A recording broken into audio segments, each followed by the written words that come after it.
Une langue autre, traduit de l'anglais Another Language. C'est le thème de la dernière exposition de Epa Binamungu, le maître, comme le surnomment ses pairs. C'est un des artistes peintres les plus reconnus et les plus respectés du pays des 1000 collines. Dans sa dernière collection de pièces d'art, il traite du thème des langages. Quand on parle plus d'une langue, les idées se diversifient. L'artiste s'en inspire. Si on parle par exemple du Kinyarwanda et que, prenons un exemple des proverbes. Les proverbes nous inspirent. Je parle pour le Kinyarwanda. Quand on parle du français, l'histoire de l'art écrite en français nous inspire. Quand on parle de l'anglais, l'environnement anglophone inspire l'artiste.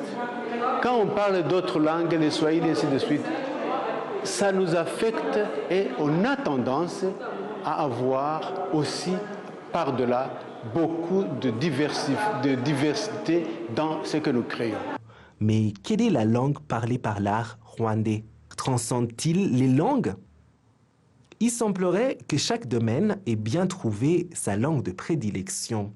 Quoique, avec des acteurs et metteurs en scène rwandais de renom comme Carole Karemera, Dorcy Lugamba ou encore Eliane Umuhire, qui brillent sur la scène francophone.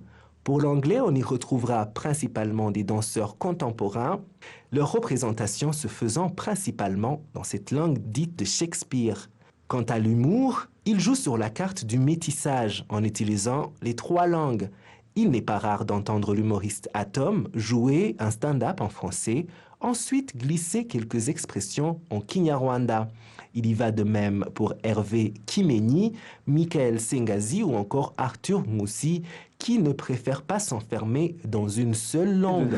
Il est mis dans un petit sac et puis il me dit « You take it, when you get fat, you come back up, put it back. » En revanche, la langue nationale, le Kinyarwanda, n'a absolument pas sombré dans les oubliettes. Au contraire, la musique populaire reste encore fortement attachée au Kinya, qui est parlé par les 12 millions d'habitants.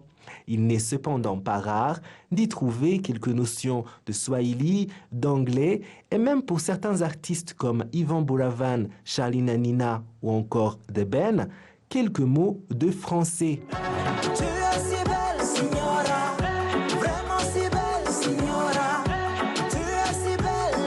Alors, la réponse à notre question, l'art transcende-t-il les langues?